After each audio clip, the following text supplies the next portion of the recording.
कठोपनिषद तीसरा पाठ तृतीय वल्ली।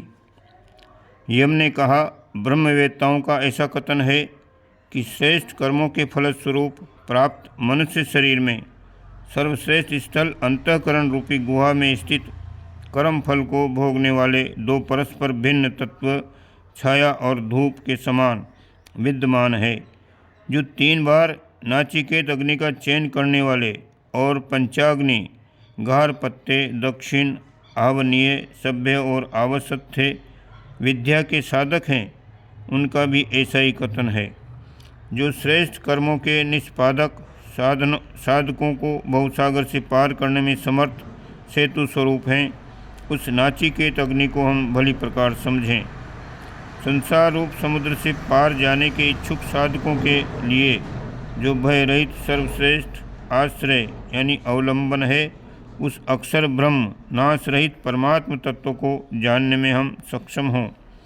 हे नचिकेता, आप आत्म तत्व को रथी शरीर रूपी वाहन का स्वामी, शरीर को रथ यानी वाहन, बुद्धि को रथ संचालक सारथी तथा मन को इंद्रियों रूपी अश्वों को वश में करने वाली लगाम जाने। मनुष्यों ने इंद्रियों को अश्व की संज्ञा दी है तथा रूप रस गंध आदि विषयों को गोचर यानी इंद्रियों रूपी अश्वों के विचरण करने का मार्ग बतलाया है। इस प्रकार शरीर इंद्रिय एवं मन से युक्त आत्मा को सुख दुख आदि का अनुभव करने वाला भोक्ता बताया गया है। जो सदा विवेकहीन बुद्धि वाला और अनियंत्रित इंद्रियों वाला होता है, उसकी इंद्रियां उसी प्रकार उच्छृंखल हो जाती हैं जिस प्रकार अविवेकी सारथी के दुष्ट अश्व हो जाते हैं। परंतु जो विवेकशील बुद्धि वाले तथा नियंत्रित मन वाले, उनकी इंद्रियां उसी प्रकार नियंत्रित रहती हैं जिस प्रकार श्रेष्ठ सारथी के वश में अच्छे घोड़े। जो अविवेक युक्त बुद्धि वाला, निग्रह रहित मन वाला और सदैव अशुद्ध रहने वाला है, वह कभी परम पद को प्राप्त नहीं कर सकता, वरन बारंबार संसार के जन्म मरण चक्र में परिभ्रमण करता रहता है। किंतु जो विवेक बुद्धि वाला, नियंत्रित मन वाला और सदैव पवित्र रहने वाला है, उस परम पद को प्राप्त कर लेता है जहाँ से पुनरावर्तन नहीं होता।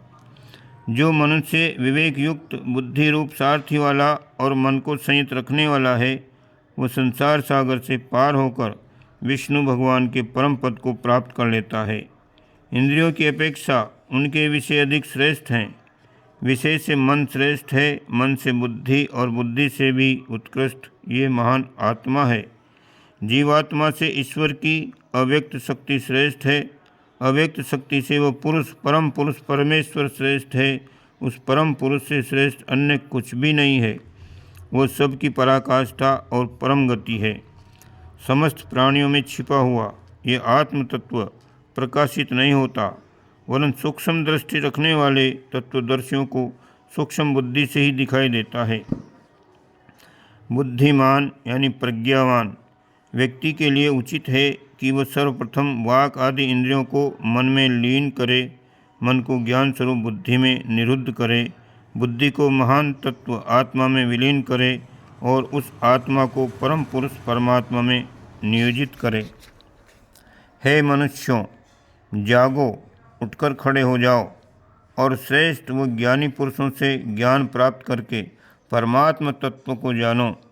विद्वजन कहते हैं कि ये मार्ग उतना ही दुरूह है जितना कि छुरे की धार पर चलना।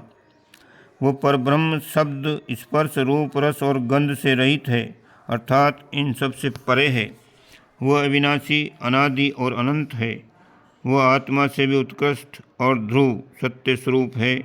उस परम तत्व को जानकर मनुष्य मृत्यु के मुख से छूट जाता है। नचिकेता के प्रति यमराज द्वारा उपदिष्ट इस सनातन उपाख्यान को जो मेधावी पुरुष कहते और सुनते हैं, वे ब्रह्मलोक में प्रतिष्ठा प्राप्त करते हैं। इस परम गूढ़ रहस्य को जो व्यक्ति शुद्ध भावना से ब्राह्मणों की सभा में अथवा श्राद्ध काल में सुनाता है, वो व्यक्ति इस पुण्य कार्य के प्रभाव से अनंत पुरुषार्थ या फल या परमात्मा की प्राप्ति में समर्थ हो जाता है। निश्चित रूप से वह अनंत को प्राप्त करता है।